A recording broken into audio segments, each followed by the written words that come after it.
Hey everyone, welcome back to Tech Savvy. In today's video, I'm going to show you how to delete your Instagram avatar. If you have created one but now want to remove it, this tutorial is for you. So let's get started. First, open up the Instagram app on your phone. And once you are on Instagram, tap on the profile icon at the bottom right corner of the screen. Now tap on Edit Profile under your bio. And once you are here, you will see an option that says Edit Picture or Avatar. Tap on it. And tap on the avatar icon from here. And tap on Edit Avatar. Once you are in the avatar settings, you will see your current avatar. To delete it, tap on the three dots at the top right.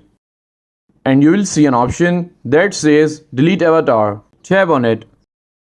Instagram will ask you to confirm. If you really want to delete it, just tap on Delete.